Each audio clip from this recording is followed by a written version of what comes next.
So Kat is running for office in Illinois' 9th district, and we haven't paid much attention to that race on the channel, but she is within single-digit striking range as the progressive candidate to the main big Democratic candidate in the primary in this race, meaning that a 26-year-old Palestinian Gen Z progressive running on a progressive platform could end up being the Democratic nominee for Illinois' 9th. Part of the problem of the Democratic Progressive Caucus is the fact that they need more influence in order to guide the direction of the party. That means more members, and that means replacing more incumbents. That means when incumbents retiring, taking advantage of those opportunities.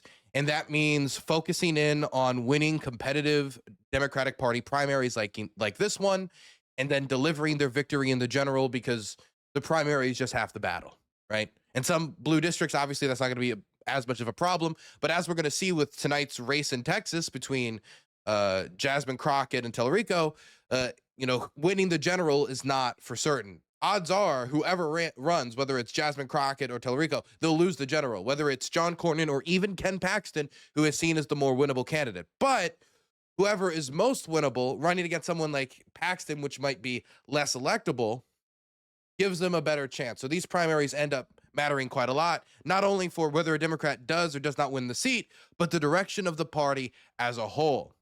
Now, this candidate is going to be up for office on the 17th of March in Illinois. And it's sure to be an interesting primary because they're not the only candidates. It's actually quite a competitive and dense primary field in Illinois' 9th.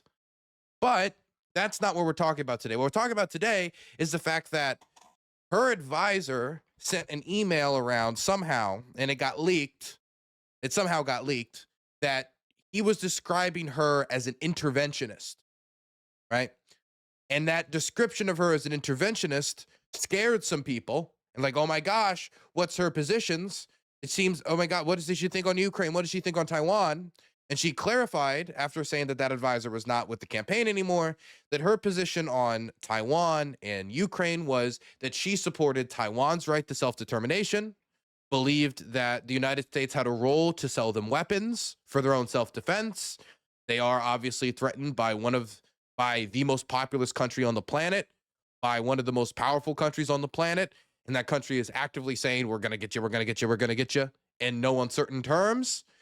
But if you can deter that type of invasion by equipping the island like a porcupine through the porcupine strategy, which is essentially, whether she called it the porcupine strategy or not, that seemed to be the argument she was making, that you could basically just deter an invasion in the first place. And by having that, while floating the possibility of American interceptions of Chinese missiles, that could make it so the Chinese second guess an invasion, prevent an invasion, and you can ensure Taiwan's freedom. You could ensure an ally's independence while avoiding a war altogether.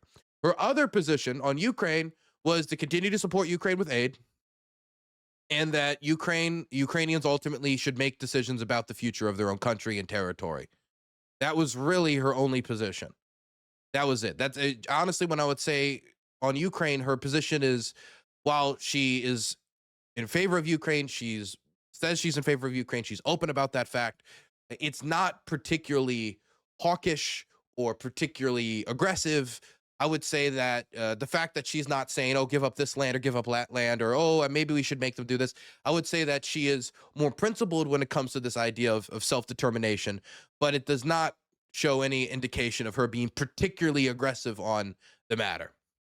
Now, these two positions caused a stir among sections of the online left. Now, let me just say, not the majority, but a certain small section, the Max Blumenthals, the Mike from PAs, and even the Hassanabis, which essentially made a cavalcade of arguments, some ranging from, oh, she doesn't know any better because she's young, but she should know better because she's Palestinian, which was a wild thing to say from Hassan. You support Taiwan, you should know better. You're Palestinian. What? That's crazy. But that is the take we were getting from the most popular left-wing streamer on Twitch. Mike from PA was out there using the fact that she supported Pete Buttigieg in 2019 in order to try to condemn her. Mind you, She was 19 at the time. She was 19 years old when she supported Pete Buttigieg in that election.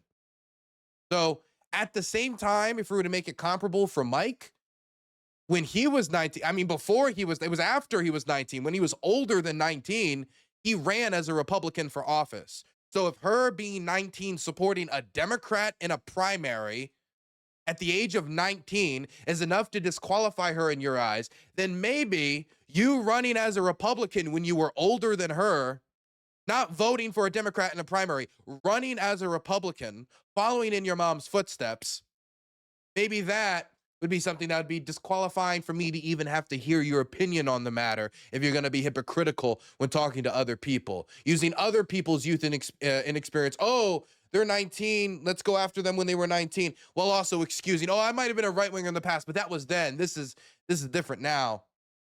It all seems so slimy in the way that it's being portrayed. Oh, she's a war hawk. She wants war with China. Ridiculous. Oh, she's aggressive and she's going to be the next John Fetterman.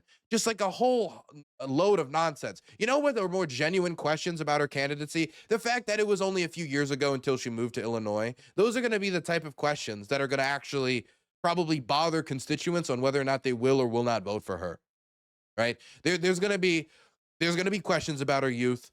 But the thing that's going to tank her campaign, quote unquote, is not going to be whether or not she supported Ukraine and Taiwan. That is the majoritarian popular position, is to support Taiwan, is to support Ukraine, right? That's not going to be the thing that sinks her. If she loses this election, I still think she probably's got a bright career in front of her. But the fact there was so much backlash to this and not like questions about like, do you think that somebody who's just moved to Illinois should be running in this election?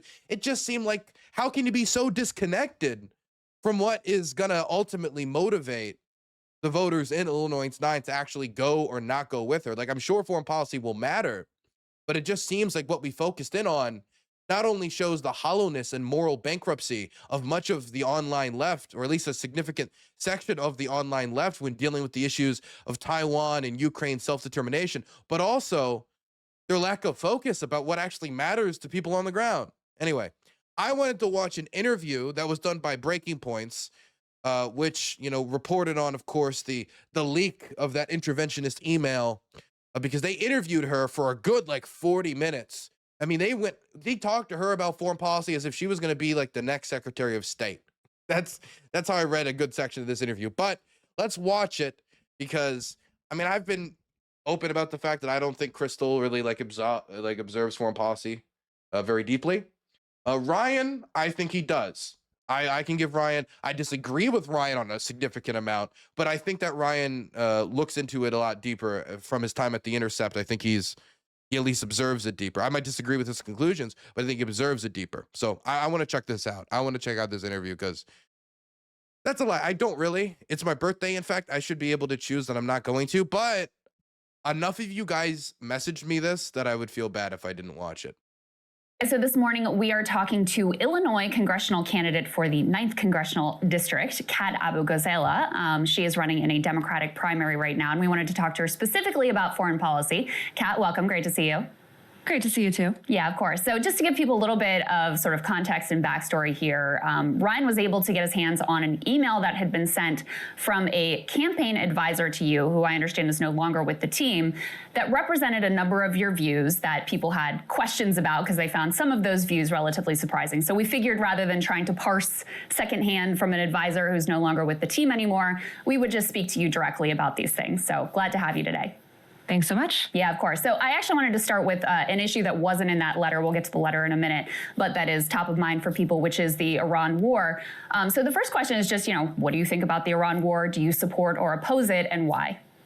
I absolutely oppose it. This was completely unprovoked. And as we saw in reporting this morning, Pete Hegseth is trying to paint this as a Christian war, with one commander even telling his squad that this is to bring Jesus back through the Armageddon. Okay, I know this is a deviation from this, but I do want to throw out there that it looks like Tellerico is going to actually win the primary tonight in Texas.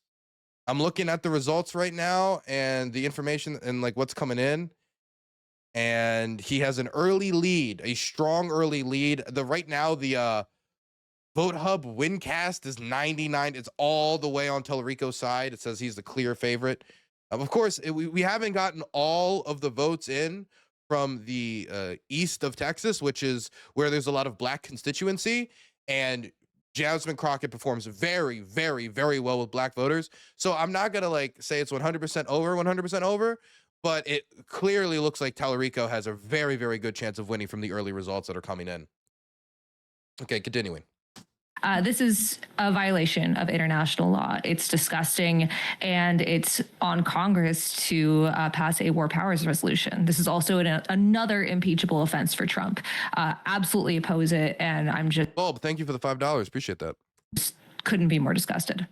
So, Kat, let's go through some of the email to get your sense on where you agreed with Ben Mermel, the National Security Advisor, and where you disagreed with him. But first of all, is it true that he's no longer with the campaign? And was it this email? Was it something else? Like, if he's no longer with the campaign, what was the decision there?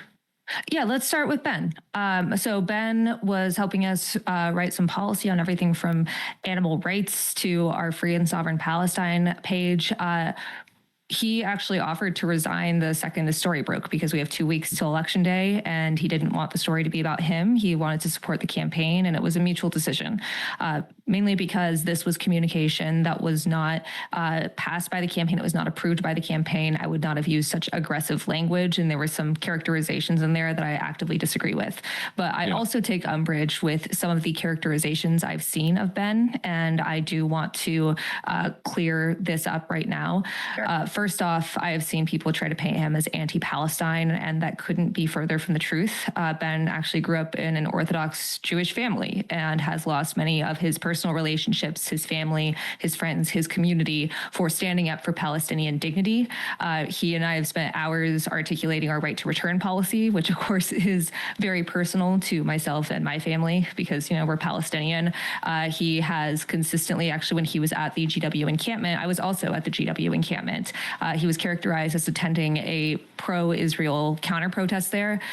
Both the encampment and the counter-protesters were extremely close together. I know he spoke to some of the hostages' family, but I think that it's very disingenuous and also unfair to characterize him as anti-Palestine, considering what he has risked in his own personal life to stand up for Palestinian human rights. The main issue for his departure is the lack of communication with the campaign. We also were made aware of him inviting HSI, which is a part of ICE, to speak to a group that he was in. I very much disagree with that. I know that his perspective at that time was like, well, it's not like the bad part of ICE, it's an investigation wing. And I think that he now realizes that ICE has been bad since it's been created. And hopefully he wouldn't make that decision again, but I do have a problem with it. Gotcha. Yeah. So let's dig into the letter then a little bit. You said you disagreed with some of the framing or some of the language in the letter. Could you just be a little bit specific about that? And we can just put as an example, put G1 up on the screen as an example of some of the language in the letter. It described you as firmly an interventionist, and it also said you won't stop until Russia's made to pay for its crimes, among other policy characterizations. But what was some of the... Oh my gosh. The second thing is said like it's a bad thing. Like, yeah, Russia should have to pay to help rebuild Ukraine, right? Should they not?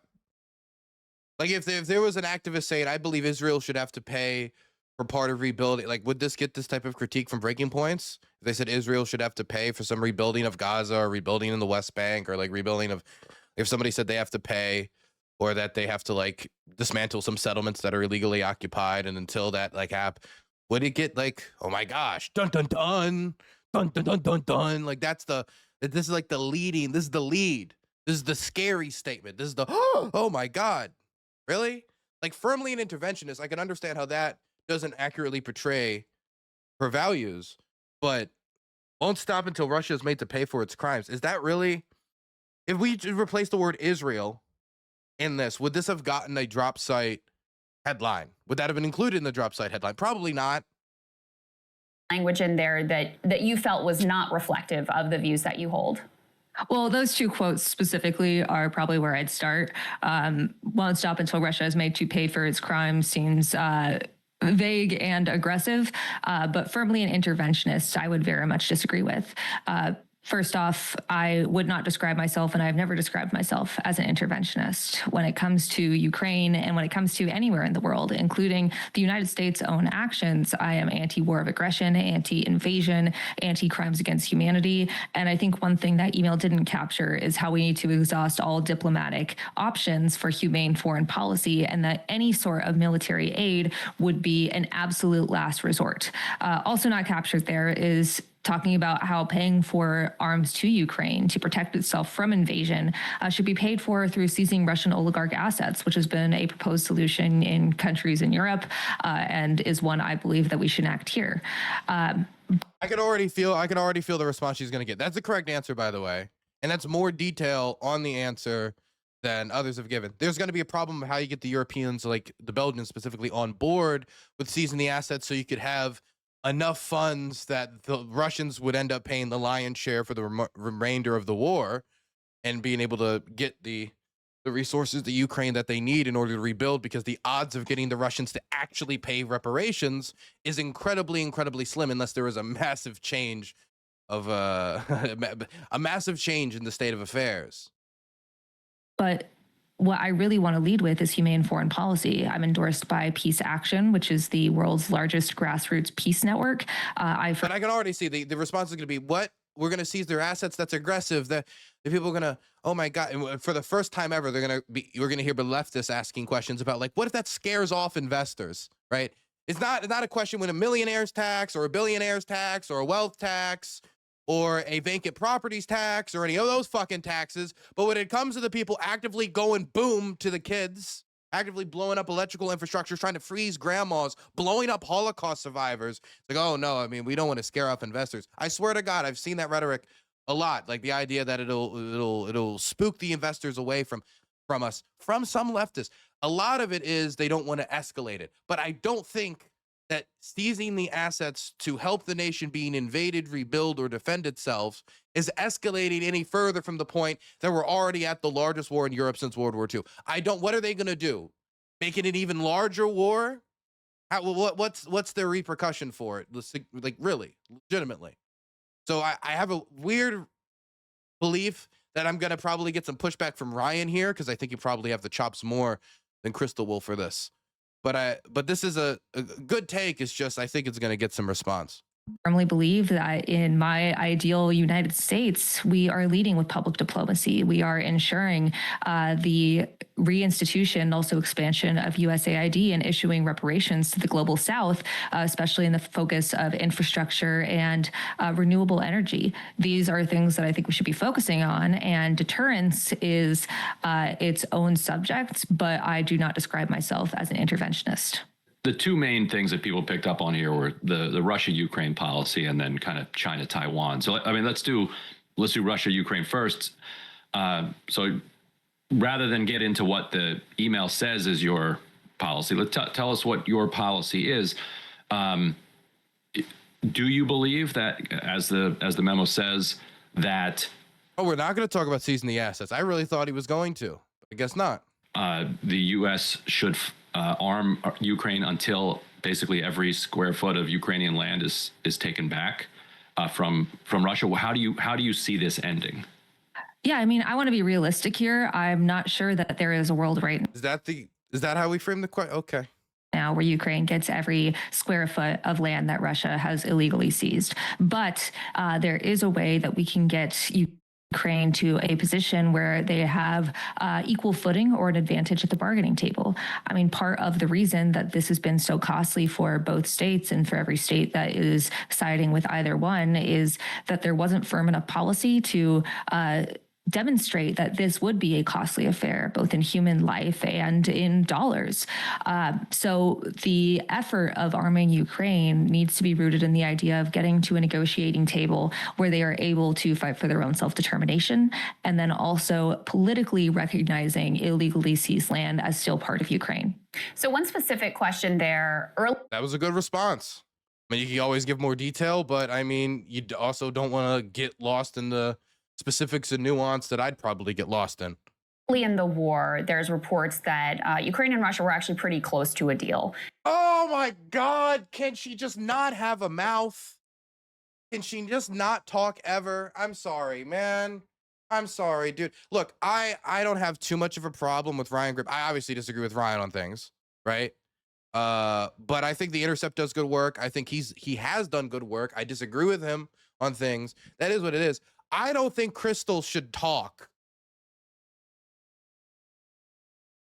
I don't think I'm not like, if she wants to concentrate on certain areas, hyper focus on that, learn a lot about that, focus on that, fantastic, great. She want to do that in economics, she want to do that in social policy, fantastic. Every single time I've seen her talk about Ukraine, it's been nothing but ignorance.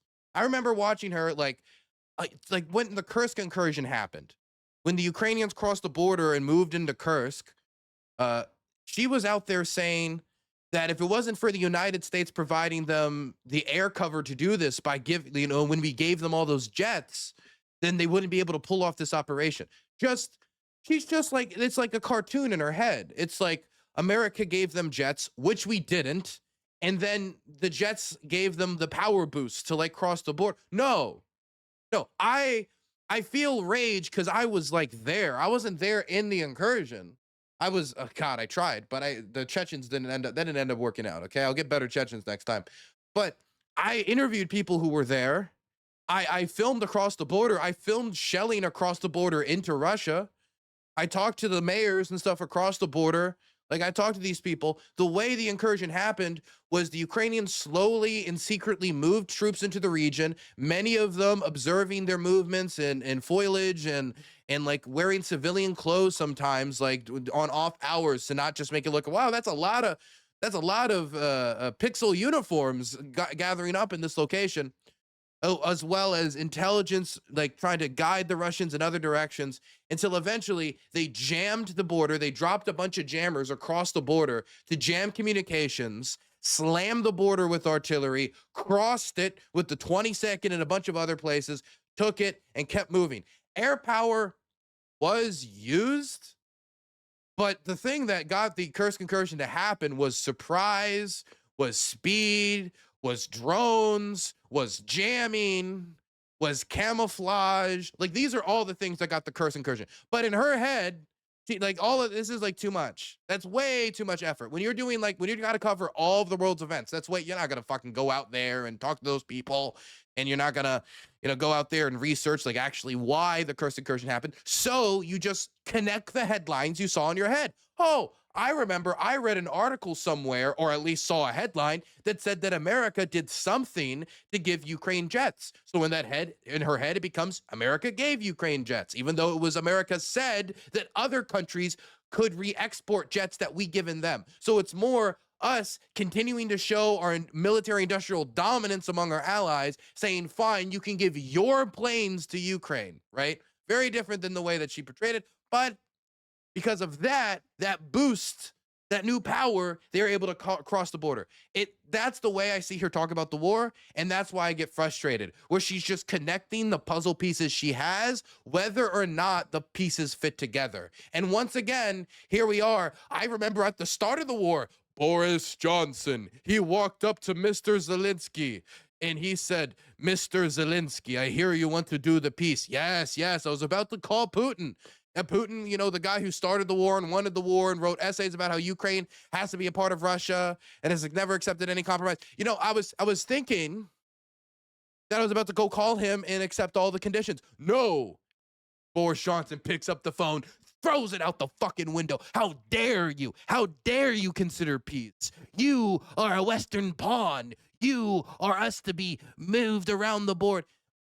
This did not happen. What happened was Zelensky was meeting with different leaders, seeing that if he continued to struggle against the Russians, whether he would get support, and Boris Johnson indicated that he would give support. And Boris Johnson also indicated that he wouldn't concede. That's his opinion as a leader, saying that his country, due to the promises that they in the United States had made to them, would stand with them if they made the decision to not give up their territory, to not give up a standing army, which is what the Russians were demanding, is that the Ukrainians can't have an army. Isn't that interesting?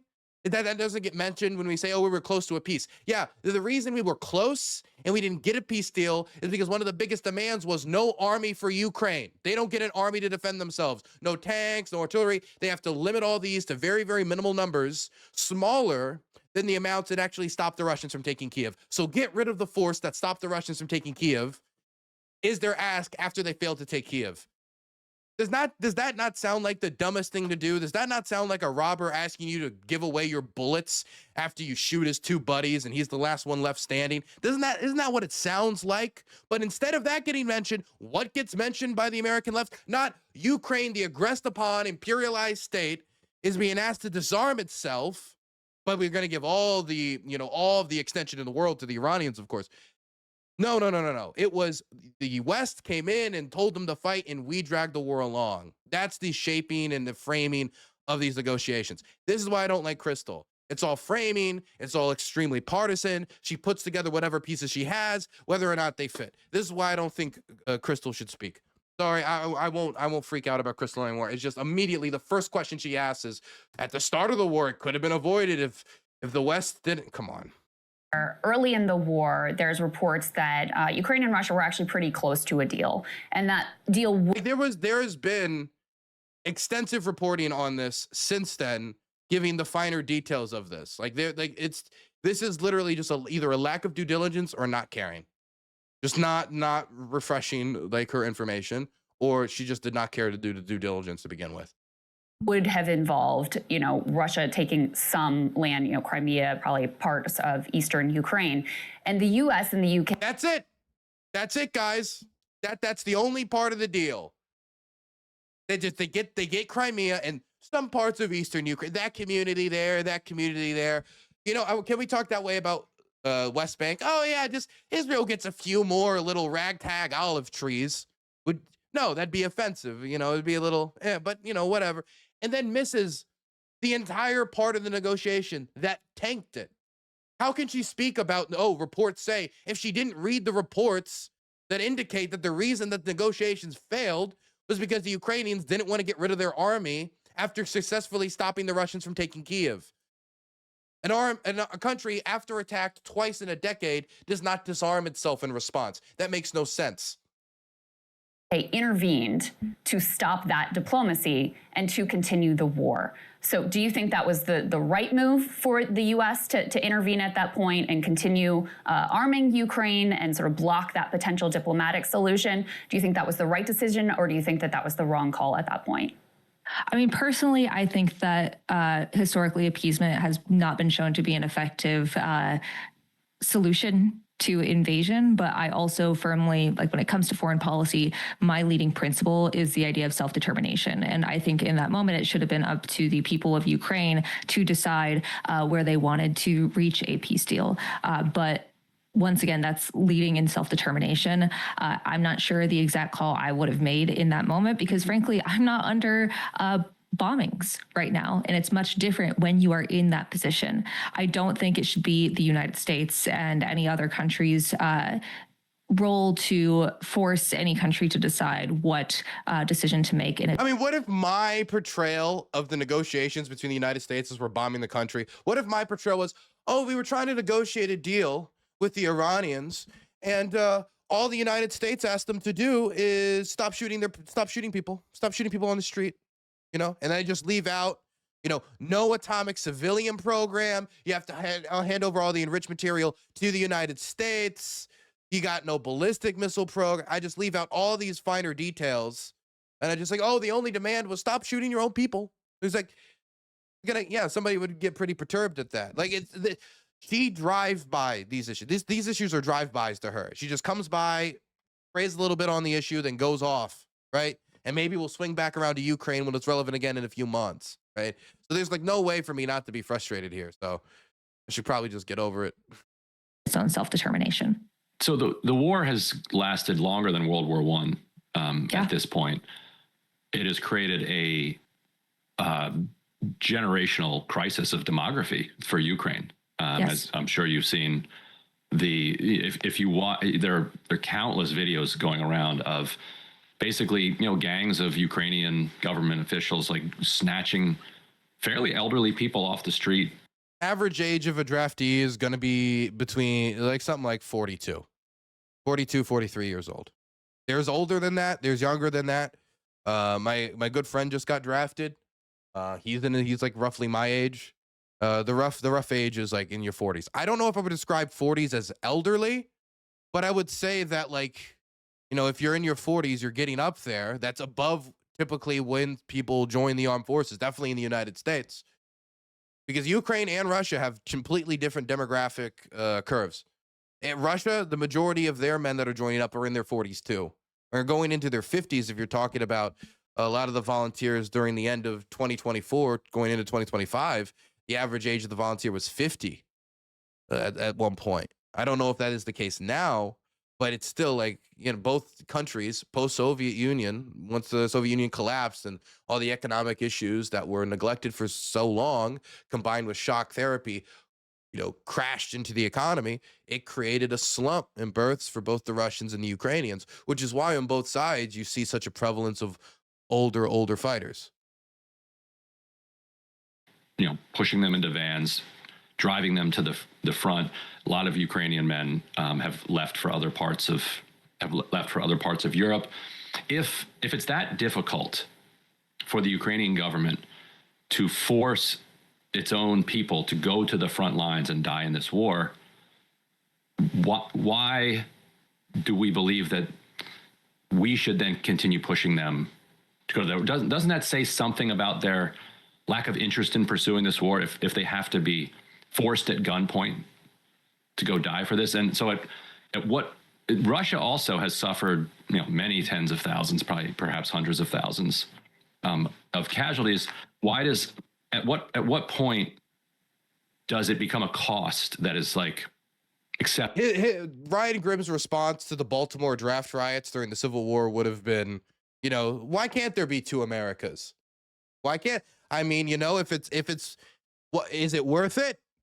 Is it these guys obviously don't want to fight? Sometimes it is worth it, you know? I mean, look, this is one of the reasons I'm not an anarchist, okay? I think in some instances the threat is so significant that you need to call upon people's social contract and say it is time for you to defend the country.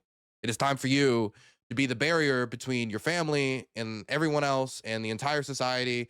The idea of a free and fair election, the continuance of the Ukrainian idea, the idea of Ukraine, that you get in the, we have to say you have to get in the. We've done this multiple times in American history. We did it during the Civil War. We did it during World War II. The Russians have done it plenty of times as well. And if you're fighting against a country that is 5 or 6 times larger than you, it's kind of hard to even imagine being able to survive as an entity if that country is determined to try to take you without something like a draft. That's usually how smaller states sandwiched between much bigger states have to operate. There's a reason why Finland has mandatory military service. Now, Ryan Grimm's an American. I'm an American. We have the draft, but we're not. Ryan didn't fight in Vietnam. He's not Vietnam age. I'm not Vietnam age. I was raised by an underage Vietnam vet, right? So there was a period where some Americans might know what it is to be drafted, but no American knows alive today what it's like to be drafted or have to think about the draft when it comes to the very survival of your people, right? So these are two totally like different scenarios, and it's very difficult for Americans who mostly know war as things you do to other people, not something you have done to you, to conceive of this. And if he can say like, oh, Ukrainians don't seem to want to pursue the war. Ukrainians never wanted the war. Putin wanted the war. Putin started the war. Of course they don't want the war. But if you poll Ukrainian society generally, they still say we will not submit to Russian demands, and the Russians still make maximalist demands, and they have not shown any guarantee that even if maximalist demands were delivered upon, they would not immediately just continue attacking anyway. They wouldn't just take these new positions with all of Ukrainians' entrenchments and the mountain defensive positions in the Donbass, all those elevated fortress belts are just given up. What happens if they just launch another offensive? Oh, woe is me. I guess we now need to negotiate Mykolaiv away. I guess we now need to negotiate Odessa away. And I guess we now need to displace hundreds of thousands more people. Hundreds of thousands more. The majority of Ukrainians still want to continue to resist Russian occupation when polled. That's what the data suggests. There is no poll that suggests otherwise. They do want a negotiated settlement, but they want a negotiated settlement that's fair to their interests, that they know will actually stop another war, because they have no interest in passing it to another generation. And if a draft now means you don't have to pass a war on to your kids later, a lot of Ukrainians will say, yes, we'll have to make this difficult sociological decision. And other states around the world have made that decision before. Iran, the United States, the United Kingdom, Poland, Germany, France, every fucking country on the planet, Japan, like fucking almost every country on the planet that has had to fight large-scale wars, especially for its survival, has engaged in the draft. So until we can reach a society where that is not necessary, because Ukraine is divided by, say, an Atlantic and Pacific Ocean, that it's very difficult to tell a nation state facing what Ukraine's facing, like, oh, I need to wag my finger at you. You can wag your finger at the treatment of certain draftees. You could wag your finger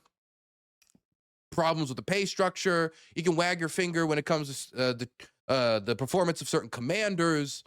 You can wag your finger when it comes to certain issues of corruption. But wagging your finger in this basic act of self-preservation, I don't know. I mean, I don't get it. I mean, I get it because we're American, but I don't get it from the perspective of sympathy for the Ukrainian, because it assumes that there's that the other option is like, well, if we don't want to pursue the war, then obviously we can just come to some middling position with the Russians. If there was a middling position, there's a good chance it would have already been accepted, but there hasn't been one offered.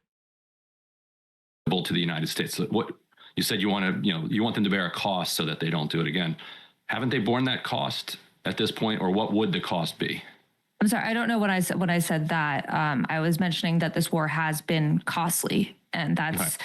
I think the aspect of everything that you said shows that war is hell.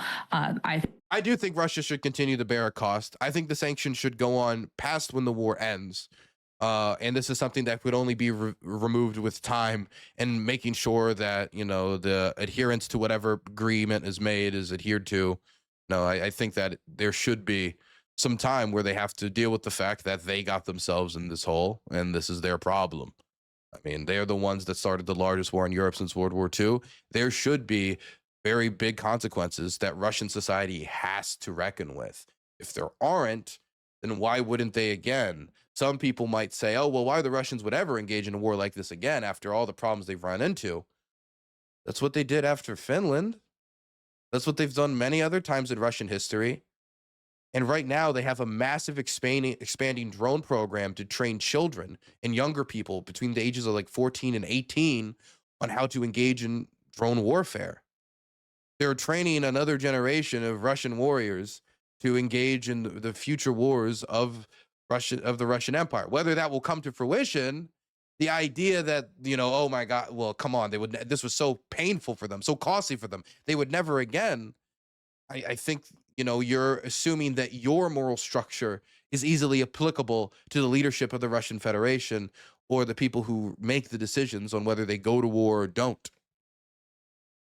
I think it should be up to the Ukrainian people, and whether it is a referendum or whether it is negotiating from their leadership to decide what deal they want to make to end this war.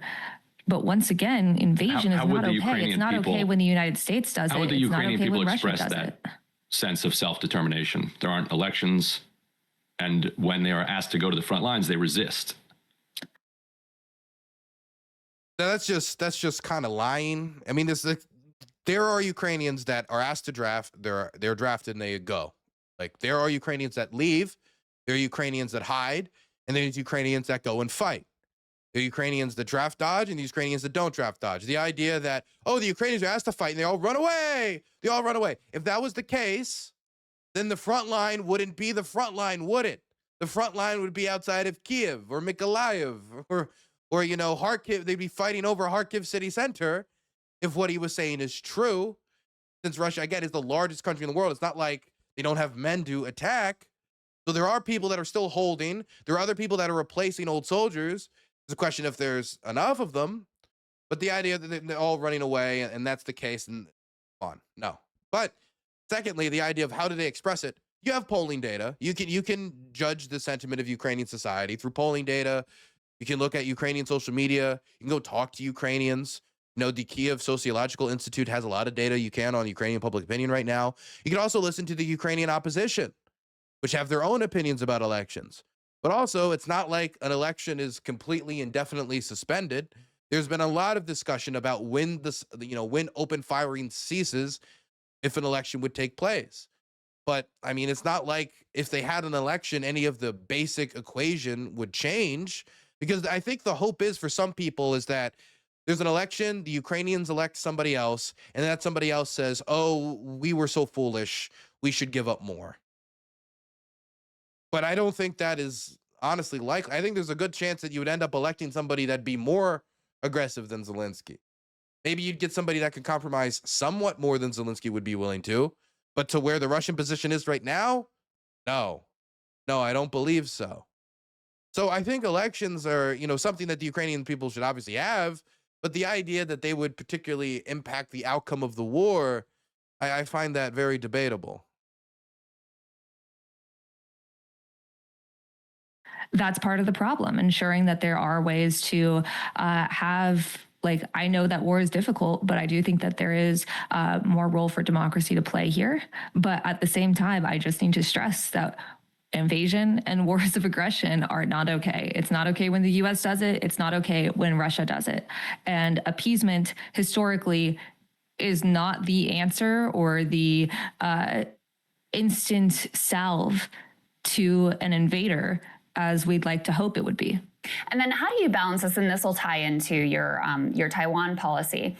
How do you balance those principles of, national self-determination and opposing wars of aggression with concern that, for example, and you can tell me whether this is your policy or not, by providing long-range weaponry to Ukraine, allowing them to strike within. Like, fucking dog, she's so sheltered. I can't. Can we skip all the crystal sections when trying to finish this? Can we legitimately skip all the crystal sections? You say you're against wars of aggression, but when it comes to providing Ukraine long-range missiles to strike the country invading it, was it a war of aggression for the United States to bomb Germany after Germany declared war on the United States? Was it a war of aggression for the United States to go fight, the Japanese, closer to Japan after they attacked us on Pearl Harbor? Is that a war of aggression because we fired back? How is firing back comparable to a war of aggression? My God, Crystal can only live in a state of peace. She can only live in a country in a state of peace. If America ever went to war, she would be simply unequipped to be able to cover it. If America ever went to war on our soil, and it'd be completely unable to cover it. On foreign soil, I don't think she'd be particularly equipped to cover it either. But on our soil, is it going to be aggressive for us to fire back if we were bombed? I mean, is that really the stance that we're taking? God damn. Russia, increasing involvement in what, is clearly like a proxy war with the US directly involved on the side of Ukraine, that you're courting this direct engagement between two nuclear powers, which obviously in the nuclear age, we have to take extraordinarily seriously. So how do you balance those principles that you hold with a concern about, an escalatory spiral that could lead into, chaos and disaster? See, this would be a great question if we hadn't already provided Ukraine with the long-range missiles that then struck into Russia and then nothing happened. Like, it's not, there's a genuine question to be asked about where is the red line? I would say, yeah, US forces directly bombing Russian forces would probably be an example of a red line. Us directly launching anything against Russia would be like an obvious red line, as would vice versa. But providing Ukraine with long-range missiles, I mean, the Iranians provided Russia with means to launch tons and tons of long-range drones that have crossed into many European states. Why can't Ukraine, 4 years into an invasion on their territory, fire back at the factories producing the drones blowing up their apartment blocks? That's escalatory? How has it escalated it? How has the war changed because Ukraine can fire at the factories that are producing the drones that blow them up? How has it made the war worse? How has it made it more bloody? How has it made it more deadly? If not, then what you're just saying is when Ukraine punches back, ooh, that's escalatory. When Russia punches, we just kind of have to stand there. Like you just make it so only Russia can escalate and we can't counter those escalations. It's in a constantly no-win scenario.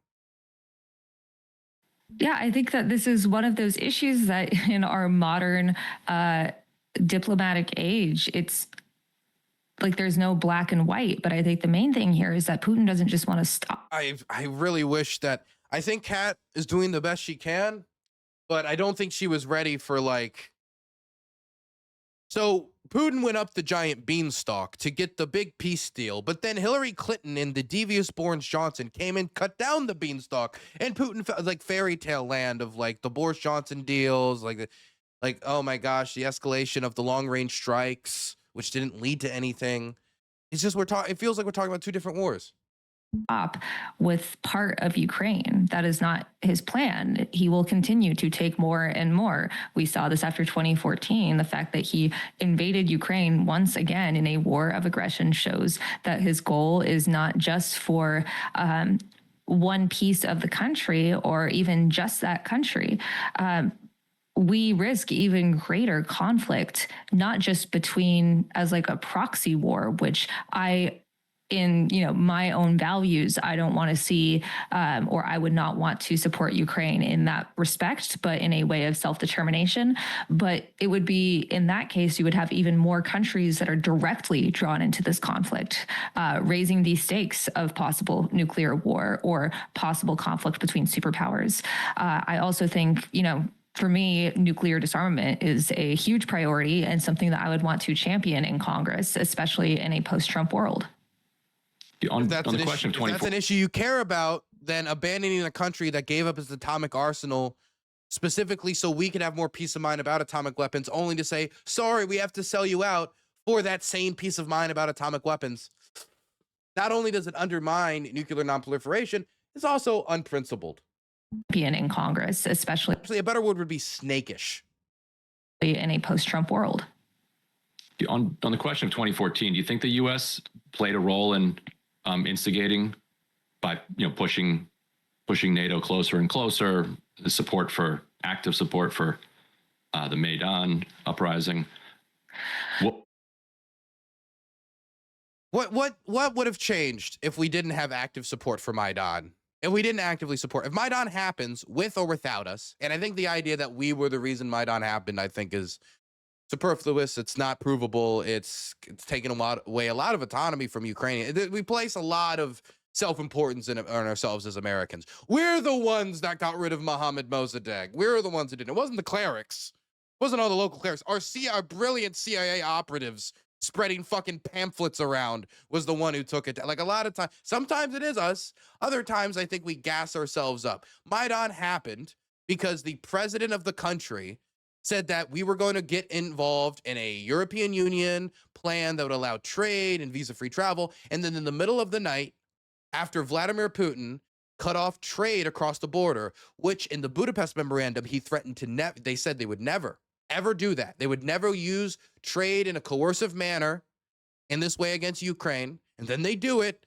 And what does the president of Ukraine, who promised that they would go into this deal with the European Union do? He pulls out of it in the middle of the night to suppress protests. People go onto the street and protest, and they beat the ever-loving shit out of those young youth protesters, piss off the country, protests explode, 100 people die. And you look at all that, and the conclusion is America provoked it by supporting it. Nobody went out and got shot for John McCain or fucking anybody or anybody's cookies that they passed out. They went and they died for their country, for a better future, for themselves, their family, and their fellow countrymen. That's why they did it. So when we say we provoked them in Maidan, we provoked them by supporting people, like saying that they have a right to protest, and having politicians in the United States openly going like, woohoo, as we were getting involved in the process. We didn't want the government to be overthrown. That's not what the American government wanted. That's what some American politicians want. Our government wanted a negotiated deal that led to a later election, not for the government to flee in the middle of the night, which then was followed by a Russian invasion. But even given all that, again, Vladimir Putin wrote essays about how Ukraine is an extension of Russia. Why is it that we spend so much time trying to figure out if whether or not us calling like a protest good or supporting it verbally or having politicians go and support it at the location ends up being more important than the leader of the country invading them saying Ukraine either exists as a part of Russia or not at all? These ideological foundations that seep through his mouth when he talks to Tucker Carlson, when he has private meetings with Trump after the Alaska summit. What does he focus on? He focuses on his historical Reddit tier bullshit. What does that suggest? That it really matters to him. And so maybe we don't say anything about Maidan. Maybe we don't move NATO at all. Would we really think this would be the moment that Russia breaks this historical cycle of constantly expanding westward, that we, through taking those two actions, would finally be able to change that in Putin's mind, this KGB agent who was starting to make territorial conflicts with Ukrainians as early as the early 2000s over bridges in Crimea? You can go back and look it up if you want to. I think that this assumes a lot on behalf of the Russians. It's not to say that it can't be any provocative. It's not provocative to have an alliance structure made specifically to defend against your invasions, to have that expand eastward. But this idea that if we simply didn't do that, then this wouldn't have happened. What if instead that just means it would have happened in Estonia, Latvia, and Lithuania first because they might have been easier? What role and response? Because I think that goes to the question of American intervention and its virtues. I totally get what you're saying, Ryan, but personally, I think the point is moot once you're invading another country, once you are violating that sovereignty. There is no equivocating on whether that's okay or not, no matter what the United States or any other country is doing. Invasion is a line that we need to draw. All right, let's talk then a little bit about your policy on Taiwan. And again, rather than quoting from the letter from the advisor, I'll just let you have the floor here of how you think that the U.S. should approach Taiwan and China. I really appreciate that, Crystal, genuinely. And I also want to stress for anyone, and not just you, Ryan, if you want to reach out to us, I don't use Twitter anymore. The best way to contact us is through our press accounts or any of the other social media accounts that we're on. So for comment, would really appreciate that in the future. Regarding Taiwan, though, look, the Republicans want to use China as some boogeyman, and I don't think it has to be that way. We are in a globalized world. I am not an isolationist, but I want us to get to a point where China can be a partner with us in trade and innovation. I also have to balance that with the commitment that I have to self. Hey, King Bugs, thank you for the $10. I appreciate that. Thank you.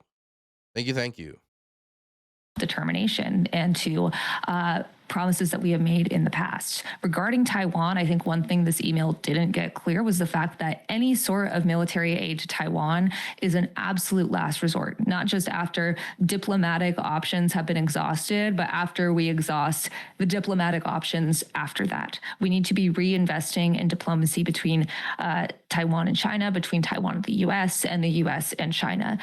She's trying really hard to soft deliver, yes, if you make Taiwan hard to invade, then it will be less likely they get invaded. Just having a soft deliver, it's the last resort that would give them means to protect themselves. It's the last resort. It's really hard. She's trying her hardest. Additionally, we need to be politically adhering to the one China policy. If the Taiwanese people pass a referendum saying they want reunification with China, I'm absolutely supportive of that. That is their choice. But once again, invasion is where we draw the line. Even then, I don't support boots on the ground in Taiwan. I support specifically in a defensive stance for Taiwan to be able to protect itself from invasion, to ensure that there is, a cost by trying to invade this country. But I also want to stress here that military aid should be conditional. And I don't care if it's Taiwan or... the main ways to assist Taiwan would be military aid to make it stronger to defend itself, trying to give it a lot of cheap, disposable, mass use weapons, drones that could swarm any boats that are coming to rush the shoreline, as well as naval interdiction, that we try to essentially intercept long-range missiles with our Navy and, see if we can use our Navy to try to stop theirs and break a blockade so Taiwan isn't literally starved to death. So we would be able to break a blockade, intercept missiles, provide them with the means beforehand to defend themselves. As for troops on the ground, I mean, this is not something I'm really tied to, but I have thought about the idea of a tripwire force, a small group of, say, 500 to 1,000 soldiers that would be present in the country that would essentially tell the Chinese if they do attack China, despite what any American president might say, you would probably have to get in conflict with those soldiers on the ground, which would mean that you would have it would be harder for America to get out of it, which means that you cannot be hopefully naive that, well, hopefully America won't get involved and this will just all go peachy, which could help deter war. But it also, of course, increases the stakes for the United States if there is a war, which is why you would want to make it so whatever plan the Chinese tried to pursue was one that was overwhelmingly likely to fail. Or Mexico. And you do it, I think, not just by America unilaterally, like building up its force, but by working with partners in the region so they can, so it's not just some America versus China, but it's a region saying, hey, these are our waters. This is internationally recognized as such. There are standards for this. And no, we don't think you should start invading countries in Asia. If we are providing, I'd be in favor of demilitarizing the Taiwan area, the Pacific area, if the Chinese were willing to do the same. I find the likelihood of that low, but I mean, it's not something I'm opposed to. Be cheaper, a lot cheaper for both of us. providing military aid to a country, we need to ensure it's conditional, that crimes against humanity are not being systematically committed using our weapons paid for by our tax dollars. Additionally, I also want to stress that military aid is expensive. I also think we should be slashing the Pentagon's budget and that we should be closing many of our military bases overseas. This is a massive cost, and we also need to be investigating companies and contractors in the military industrial complex that have essentially robbed the taxpayers of our money for their own profit. So the current policy towards Taiwan is known as you've talked about, strategic ambiguity, where the U.S. won't say whether or not they're going to come in and actively defend in the case of a Chinese assault on Taiwan. Do you believe, as the memo says, and I believe that you've said elsewhere, but just get it directly from you, do you believe that policy should be altered? And how? Here's the thing. If we had a president who wasn't a complete madman, like a complete psychopath, I would say let's not even touch it. If we had a president AOC here who was able to balance these things at one time, I think we should still touch it, because it might be only when you have a president AOC and an overwhelming majority or whatever in this scenario, I imagine, that you'd be able to actually pass this legislation without a lot of partisan deadlock in our current political dynamic. So I don't know. Maybe that would be the moment you would prepare. I mean, people talked about this when it came to codifying abortion rights on the federal level. I would say, absolutely, this is the policy to go with. But we don't have that. We have a guy who's waging a Christian war with Israel against Iran with zero provocation. We need to ensure that we are codifying major actions that we will need to take regardless of the president under this administration, especially because no one, the United States, China, any other country in the world, has any idea what would happen if China does invade Taiwan. Under this president, it could be wiping your hands clean and saying, I'm good. He could try to nuke it.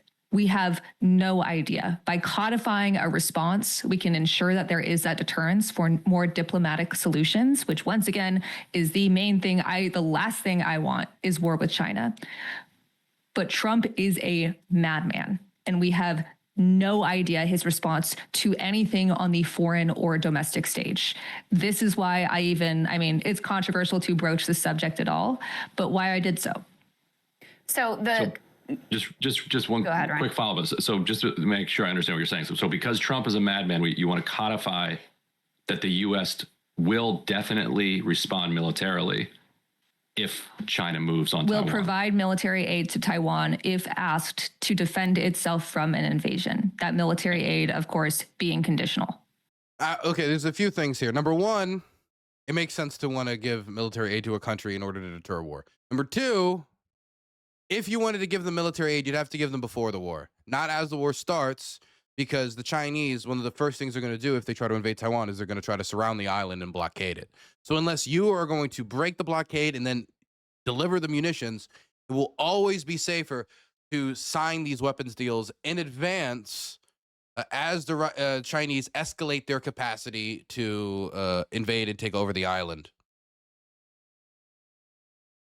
And aid means shipping weapons, or aid means actively participating in and assisting Shipping in the weapons. defense? I know in the past I have said aid in intercepting missiles at the beginning of an invasion. I think that is on the table, but we should not have U.S. troops deployed on Taiwanese soil.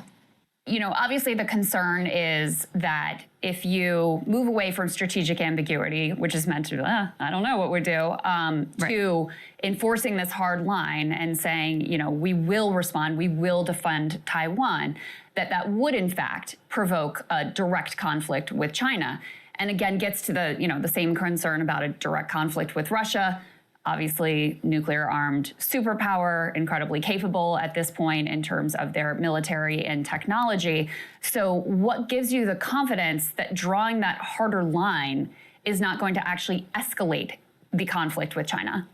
I mean, frankly, Biden did this in his last administration. He mentioned that we need to be questioning where. I didn't expect a shout out to this policy. I've talked about this quite a bit on the channel. It didn't get a ton of mainline coverage, but it got you know, some, you know, political articles, stuff like that. He would make these statements where he would say, after being asked something like, would you defend Taiwan if it's invaded? And he would say, yes. Like, no, like if, ands, but the answer is yes, right? He'll give very like a clear-cut answer. And then a few hours later, as the Chinese start to murmur, like, oh my God, the State Department says, oh no, we still maintain the one China policy. We still maintain the one China policy. And then Biden did that like 3 more times, that exact series of events where he would say yes, the Chinese would murmur, and then the State Department would re-clarify their position.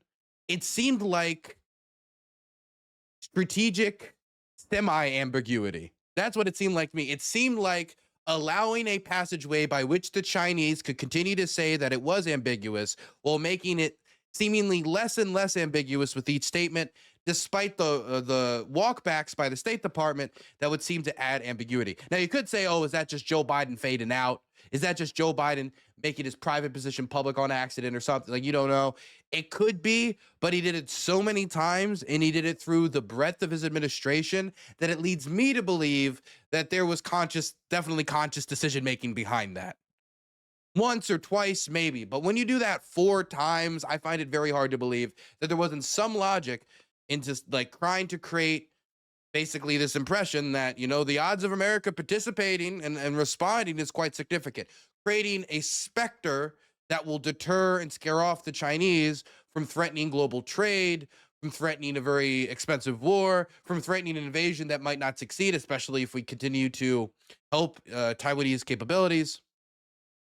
But it seemed to be less ambiguous. And honestly, when I listen to Kat talk about the way and the pathway she wants to go policy-wise when it comes to Taiwan, it sounds a lot like that, where she says she wants to maintain the one China policy. But when I listen to her, it sounds like she wants to maintain the one China policy, acknowledge that there is a China. We don't know where there is a China, but there also seems to be a Taiwan as well. That seems to be her one China policy, backed up with assistance and aid. I will say again, though, I still want some clarification. Maybe this will wait until after the election.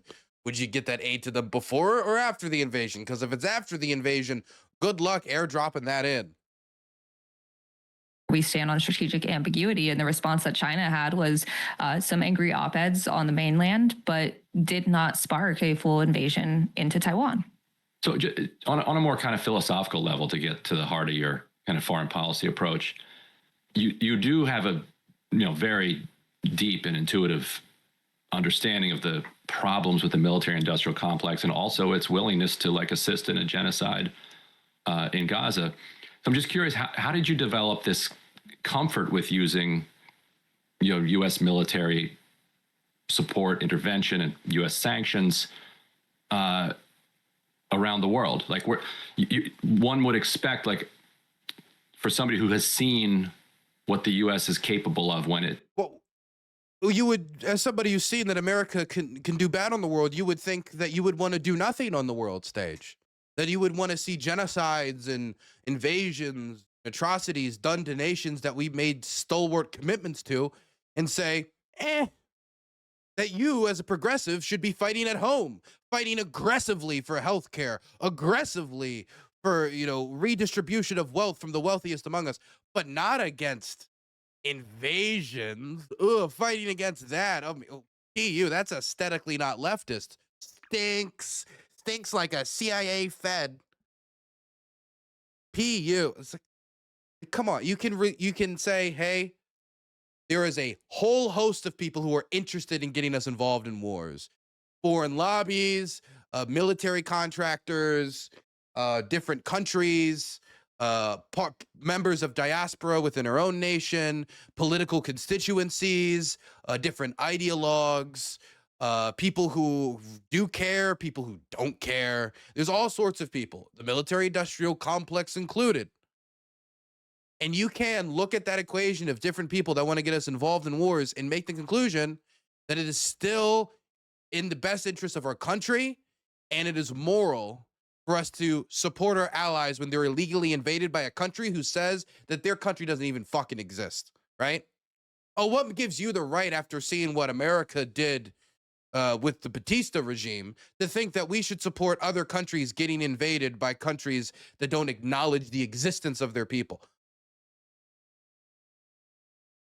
We have a tool, and it's a military. We have a tool, it's aid. We have a tool, it's finance, it's diplomacy. And, we might not like all the features of that tool. I use a Sony camera when I go and I film with the Army, right? I'm not a huge fan of Sony, but it gets the job done, and it's what I have. And the aid we had to provide the Ukrainians, its air defense systems, is what we had to intercept those missiles slamming into medical wards. So, we use what we have at our disposal. You do not say, well, since we should reform an institution, we should not use any institution. We don't have Medicare for all. That doesn't mean that we don't use Obamacare, what I would say is maybe a less effective system, a less comprehensive system than what I would prefer. But it's what we have, despite the fact that it enriches the healthcare companies. What should I say? Oh, what makes you so comfortable to use that? What makes you so comfortable to expand that? It's because it's what we have. If we had a completely no profit driven motive by any lobby group in this country, by any military producer, we completely nationalize all the military production, we would still have interest in getting involved in the world community. The fact that we're not at that point yet does not mean that we just disengage, that we pretend the world isn't there. Like, we should still engage with the world. We're reforming these institutions. Because if we don't try to engage with the world, when we get out of office, the next administration will engage in the world, and it'll likely be in a way that we don't like. Supporting authoritarian figures like Viktor Orban, getting directly involved in elections like in Chile or in Poland. Intervenes either through sanctions policy or militarily, you'd say, you know what? This we just need to roll. We just need to roll this back. Like for example, how could we use our sanctions policy? Okay, so when Russia invades Ukraine, American money should help bomb Ukraine. American money should be able to flow into Russia, flow into the military capacity. We already have military components, like electrical components found in Russian drones and stuff. Should we really say that sanctioning Russia so American dollars don't flood into their war machine, so our people's money is not morally culpable in places like Bucha, or bombing of nursing homes, or bombing of X, Y, and Z? Why? Why is this a tool that we can never use because we've used it in bad ways before? People can use tools in terrible ways before. My God, I have a family member that worked in roofing. There's a lot of people who mess up roofing, right? Just because somebody messed up roofing doesn't mean you give up on the idea altogether. Just because we have supported terrible governments, we have done terrible things, does not mean we pretend the world isn't there. Yeah. So where does the comfort come from? I wouldn't describe it as comfort at all. My own family was expelled from Palestine in 1948, and there are still many of my family members that don't have full civil or legal rights that have been killed as a result of this genocide. It's not something that I take any comfort in, but I also think we need to be realistic in the right to self-determination, which I think is something that I hope you'll... Imagine... These are things that she said are last resort. He used the word comfort. It's just weird framing, man. It's the aesthetics. It feels very aesthetic pilled. aesthetic pill doesn't work. It feels like it's very motivated by, oh, the comfort in the decision like that. What do you mean comfort? It's not a comfortable decision. Not comfortable to send weapons anywhere. It's not comfortable to get involved in any conflict. And in fact, it's a very uncomfortable thing to get involved in war. It's very, very uncomfortable. But that doesn't mean it isn't unnecessary. That doesn't mean it's unnecessary. It could be very necessary. I'll understand. I'm very personally invested in and passionate about, but I want to do everything we possibly can to lead with humane foreign policy. Under Trump, these are safeguards against him and not knowing what his response would be. But I ideally would like to not have to use them at all. One of the, I studied international affairs. I actually focused on security policy. Like I really focused on atrocity, genocide, and extremism in school. And one of my biggest passions, one of my favorite courses, and one of the things that I've studied the most is the value of public diplomacy, of cultural exchange, of investing in infrastructure, of the need to have trade between all of these countries in the globalized world that we have now. That is what I want our foreign policy to be. I want to be rolling back military bases abroad. I want to be cutting the Pentagon's budget. We need to be investing it in housing, groceries, and healthcare here. We need not just a Marshall Plan, but a new deal for our federal government that includes mass employment, that includes building more housing, that focuses instead of bombs on actually helping folks here. But we also will have to deal with the fact that we are pariahs on the global stage. We need to recognize, I think one of the issues here when we're talking about this is I mean what I say.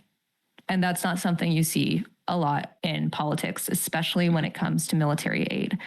I feel very passionate about sovereignty, and I feel very passionate about human rights.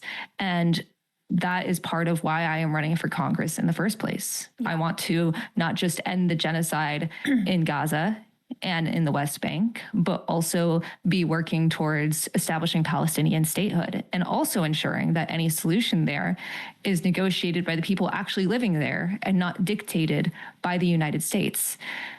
These are all principles that can, when it comes to military aid, when it comes to public diplomacy, when it comes to reparations for the global South, it can be difficult to hold them in, especially with the United States history of intervention and imperialism, to hold them together and to understand how they contradict and also understand how they're more complicated than we would like to portray them. Yeah. But that is also part of the reason that I want to help elect more progressives across the country so we don't have representatives that are beholden to the military industrial complex, and we can look at these issues with clear eyes and also express disagreements and try to find the best path forward. It just seems that the two values are somewhat in conflict. The value of rolling back, the bases over. So you don't want to have bases in the Middle East, but you want to have a base somewhere? You don't want to have a base in the Middle East, but you want to still give military aid to a country that we told if they gave up their atomic weapons for our atomic security, the very same atomic security that Crystal was just fear-mongering about earlier, that you wanted to give them aid? Oh, that's contradictory to still having a base in Bahrain. Why? That's not contradictory at all. You can acknowledge like structural problems within the military industrial complex and still acknowledge the need to have a fucking military or the need to have allies or the need to participate in world events and make sure that we try our best to make sure events end in a way that will have our country in a peaceful, prosperous state and will end good for the allies that help us maintain and balance security off of one another. So we're not isolated and alone on the world stage, which Donald Trump is constantly seeming to try to make us. Like I'm just saying that this is some really shallow commentary from. This is probably one of Crystal's worst interviews. Honestly, I think this might be one of her worst performances. And checking the military industrial complex and reclaiming some of that funding so that instead of having austerity for social programs, we have austerity for the Pentagon, seems to be in conflict with the instinct to intervene in all of these border disputes. And one of the border disputes, they're just border disputes. It doesn't have to do with the existence of the Ukrainian country. No, we have whatever commitments we made to them. It doesn't matter. It doesn't matter. Whatever the Russians have done or the denial of their existence, whatever international norms and standards, no matter how much we talk about the horrible things of, oh, this country broke the law, America broke the law here, America broke the law there, oh, they broke the law. It's just a border dispute. Just a border dispute. Germany and Poland, they had a border dispute. France and France and Germany had a big border dispute as well. Fucking border dispute. Border dispute. You know what she sounds like? You know who she sounds like? She sounds like Mike Lee. That's who she sounds like. She sounds like Mike Lee. She sounds like Marjorie Taylor Greene. She sounds like some of the weirdest Russophiles in Congress. Thing that I'll put there. Border dispute. This is the shit you'd hear on like this is Russia. This is getting near Russia Today, Russell Brand. Like you're debasing yourself, Eric. Border dispute. That's why the framing so aggressive against the United States and Israel when it comes to Palestine, and it comes to the fact that Palestinians need and deserve self-determination. But then when it comes to the Ukraine, oh, it's just a border dispute. Okay, it's a border dispute with the Palestinians. It's a border. You can just denounce. You can just boil everything down to a border dispute. I'm sorry. This is, well, no, in Palestine, that's genocide. That's different. Okay, but in Ukraine, we ignore all the war crime. It's just the lack of passion seems to be based in the aesthetics of the movements that are being discussed, not in the morality of what motivates our involvement. Too is obviously we talk about Ukraine and Taiwan a lot because those are the places where the empire has the most interest and, you know, is interested in checking these geopolitical rivals in particular.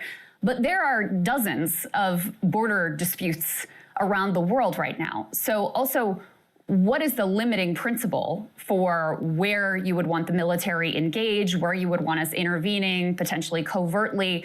You know, how do you reel that in if that's the underlying principle?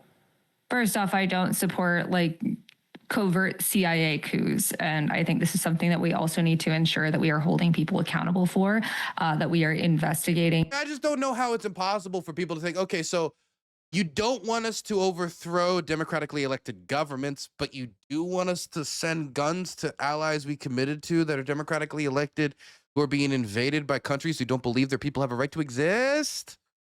I don't understand. This is really hard for me to like process. Like this, she's running for Congress. She's running for Congress. Should be like an important interview, right?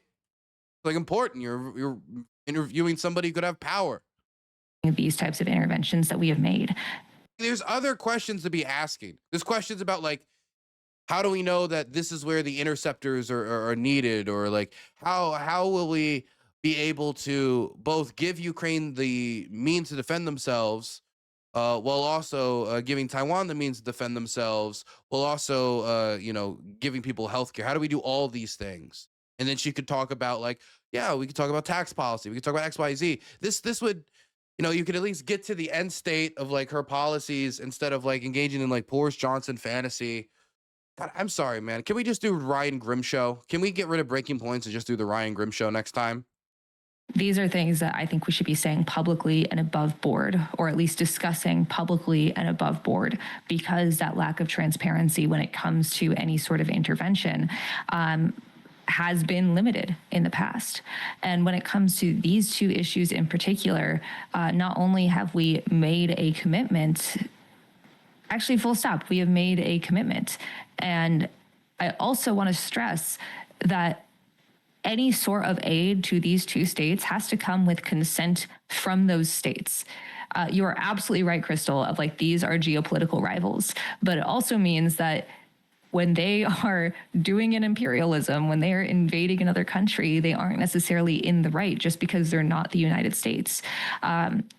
Yes, these are two very... Dude, this is so bad. America bad leftism is throbbing enough within the movement that we got congressional candidates having to say, just because it's America doesn't mean we're against them. Just because Ukraine's friendly with America doesn't mean we abandon them. We fight against the genocide. I mean, like, for real, here's a question. Should the United States, if the United States could provide the Palestinians with a means to stop like horrific bombing, this is a question directly to Crystal. Should we? Should we? Yes or no? If that could help in some way, should we?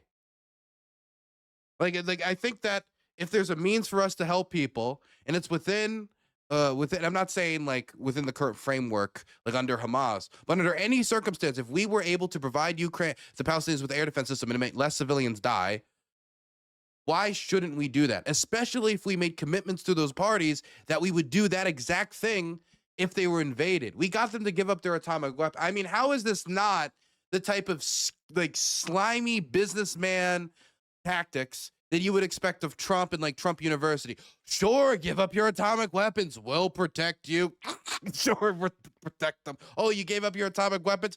Enjoy the bloodiest war in Europe since World War II. Goodbye. Goodbye. This is good leftist values. This is what America should do. It's just not feasible. It can't be crash tested. Button topics that involve two of our biggest geopolitical rivals, but they're also two commitments that we have made. And when it comes to invasion, if we have made that commitment, we should absolutely stand by it with the consent of those countries and not putting our troops on the ground. But first off, exhausting every diplomatic option beforehand.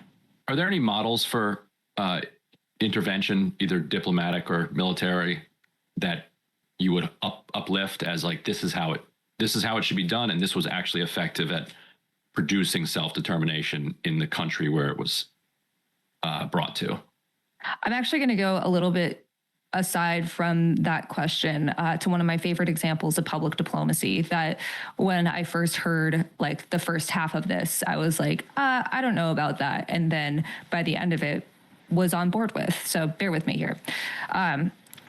One of my professors was a PAO in a Middle Eastern country, a public affairs officer. And during Ramadan, this was, I believe, in like 2014, early 2010s, they worked with a local film group to create a TV series about the realities of being an ISIS bride, of being a woman recruited to ISIS, and the horror of, I think all of us can agree, that women undergo when they are recruited by ISIS. It was largely paid for with a coalition of dollars, but also pushed by the American government. But it had complete control by the filmmakers who were local that filmed it, wrote it, distributed it, and it was aired during Ramadan. The next year, ISIS recruitment of women went down by like 75%. That is, I think, yes, it is a small example, but an example of actually beneficial U.S. involvement in diplomacy, but also actively working towards a goal. Of course, that is much smaller than providing military aid or trying to negotiate border disputes. But this is the type of public diplomacy. I don't like her accepting the framing of border disputes. Foreign policy that I think we should be leading with by putting it in the hands of the people that actually live there, of the leaders who are actually there, of addressing the issues that they actually want to address, and not saying we are the cops that are dictating what you have to do, but instead asking, look, especially as we're going to have to make we're going to have to be on like a 20-year apology tour after this presidency and after, the last 100 years of American foreign policy. We have immense resources, and these are actual issues on the ground. And if we are going to be involved in this globalized world, how do you want us to be involved? And in terms of a military intervention or action, is there a model that, that you would point to that is sort of reflective of the values that you support? I mean, unfortunately, the war that I can think that the United States was on the right of is World War II. And I can point to the fact that you can say World War II, you can see like Yugoslav intervention. I mean, it stopped the fighting. It did stop. There was Srebrenica genocide. Things were happening very bad. Bombed. Fighting ended. Bombed the Chinese embassy. Not very chill. Other things that happened. Very aggressive bombing. But the fighting did stop. The intervention in Liberia seemed to largely work as well. That did go relatively well. Sierra Leone is another example that it went relatively well. There's, of course, still problems. But, I mean, a lot of this, definitely when coordinated with the United Nations and other third-party groups, when not done unilaterally, we tend to have a better success record. It's just that usually the successes get a lot less clicks and headlines than the failures. And we've had a lot of failures in office. And of course, the structure, there's structural problems which can create repeated issues, which then shows in different conflicts that we decide to get involved in. And it didn't work, but that working with and arming countries that did fight against invasion was successful, but it did have a massive toll, which is why we need to have firmer commitment to international laws that didn't exist until after that war, and ensuring that we are truly trying to follow those principles. Laws that, by the way, were created by both the United States and the Soviet Union. But the truth is, over the last 100 years, the only consistency we've really seen is across the board, the effects of imperialism and the model for fascism on the global scale, targeting visible minorities, queer people, educational institutions, and trying to silo a population within its borders while targeting another population. So we are kind of on uncharted territory here. And it'd be interesting if they talked about the fact that AIPAC is buying massive ad space against her, but we're like concentrating on the fact that she's wants to support Ukraine against this like horrific invasion more than the fact that AIPAC is rallying against her campaign because she's within single-digit swinging distance, like with 12 days to go before the race, like 12, 13 days, like the election is right around the corner. I think it's on us, not just as the United States, but as a planet, to be committing to the values that we believe and trying something new. There's an argument, I'm sure you've seen it, I'm curious for your take on it, that kind of hawkish wing of the U.S. security establishment overlearned the lesson of World War II and now tries to frame all diplomacy as appeasement. Well, there's a difference between overlearning a lesson, which I think you can overshoot. I don't know if I've ever heard of anybody overlearning a lesson, but there's also not learning it at all. Any diplomacy with somebody that you consider to be adversarial is by then definition appeasement and will lead to them. Yeah, but that also assumes that we tried diplomacy with the Russians and we didn't really put a real effort into it. And, we're the reasons it failed because the Russians offered like good diplomatic alternatives and we accepted them. And that's somehow our responsibility to accept, not the Ukrainians' responsibility. Either way, this accepts that there's a negotiated alternative in Ukraine and in Taiwan. If you could present that, all of the world's men, all the king's horses and all the king's men have not been able to put these two countries' relations back together again. So if Ryan Grimm wants to come out and show the negotiated settlement he's cooked up or the solution he's figured out, I'd love to see it. And on Taiwan, I don't think you're going to get the Chinese to agree under Xi Jinping to a negotiated, we'll accept the status quo with dual citizenship programs to allow the cultural transfer and the unity of the Chinese peoples with no war and Burns is good luck. Immoral, morally corrupt, bankrupt man. Hey, thank you so much for the tier 1 sub and 37 months. Have you seen how bad Hutch is lately? No. Has he been very bad? I wouldn't know about it. I hadn't seen him being really bad. He's been very friendly with all his interactions with me, and I haven't seen him say anything particularly bad. If you have something, you can always email it to me. My email's open, DylanBurnsTV@gmail.com. As everyone knows, I am Hutch's father, and I already don't approve of him being bald. And so I'm not very happy with him. But if you have other things that I can bring to him for Thanksgiving, I'll present it to him. Worst things, so you actually have to confront. Confrontation has to be the lead. I'm sure you've heard that argument. What's your counter to it? I think it's a dumb argument, frankly.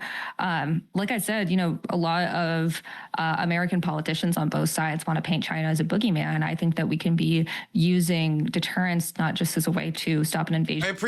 I wish he said it was a dumb argument to something Crystal said earlier, but I guess maybe 30 minutes in, she stopped caring a little bit more, Confrontation has to be the lead. I'm sure you've heard that argument. What's your counter to it? I think it's a dumb argument, frankly. Like I said, she's not going to, though. She's running for office, obviously. She wants the votes that are possibly on this Breaking Point show.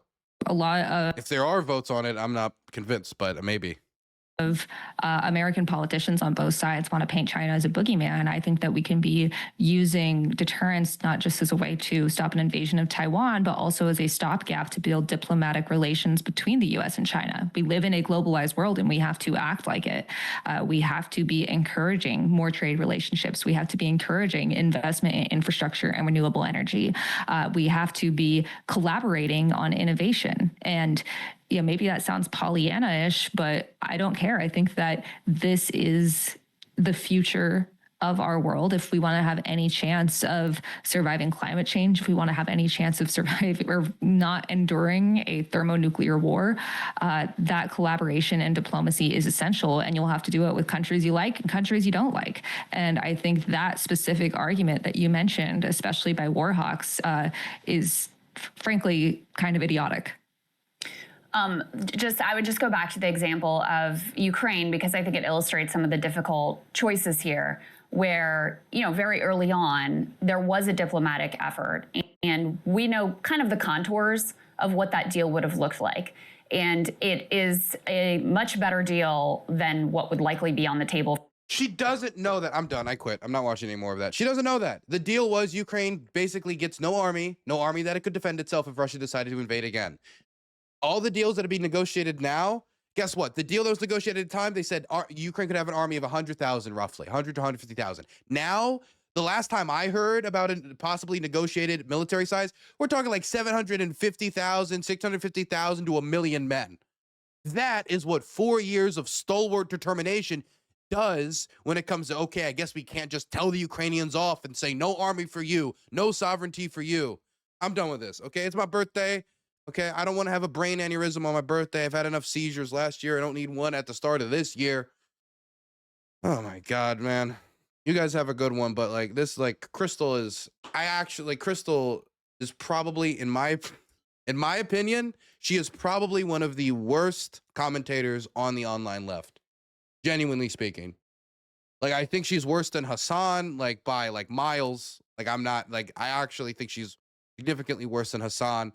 Like, I'd give Hassan, like, I don't know. It's like a C-. I don't, like, people think I despise Hassan. I like, obviously there's personal nonsense, but like, it's not, I don't particularly despise Hassan. This is like F-, disqualified from school, get out of here. You asked nothing of relevance. Like, it's just aggravating because there are like legitimate questions asked about Ukraine. Like, why not ask about like Ukrainian command structure? Or if you want to talk about like, hey, there's problems in Ukraine, why not talk about the positive influences we could have had on Ukraine besides just pulling the rug on them? That seems to always be the two options. It's either you're Hillary Rodham Clinton and Dick Cheney molded into one, bombing the Russians to oblivion, or you're just pulling the rug on the Ukrainians and abandoning them and calling it leftist values to abandon people to mass displacement and occupation before then turning your attention to Palestine and saying, but please focus here. It's not consistent. It's hollow. It's morally bankrupt. And I think that the online left needs to have a reckoning, the general left, honestly. When it comes to those who would go to a DSA meeting, certainly a PSO meeting, they have to have a reckoning with the fact that this is not workable. This is not feasible. This is not a message that I think the American people will generally like. The idea that every single time we support a country, every time any of our allies are attacked, it's our fault, we did it, it's never anybody else's fault, which seems to be the framing that Crystal's going forward here with, instead of something that's going to be, I don't know, somewhat measured, somewhat balanced, somewhat connected to planet Earth. I'm done. I'll just stop it here. I just can't listen to more of this. You can consider this a formal endorsement of Kat. I already said this before, but I'll say it again. Like, I think that she did a pretty good job here, but obviously she can only do so well when like somebody's up there telling you that this whole war could have been avoided. They'll get a much better deal now. You have no clue what you're talking about. Absolutely no clue what you're talking about. People are dying in a war that you moralize about, but can't even put the fucking effort in to learn the basics. Okay, I'm done. Hey, here's something they could cover. This is the Brazilian recruit that was tortured to death in Ukraine. Oh no, let's continue. Let's not talk about real instances of abuse. Let's instead talk about fairy tales from 4 years ago. Okay.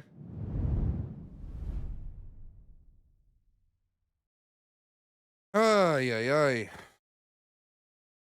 Happy birthday to me. Happy birthday to me.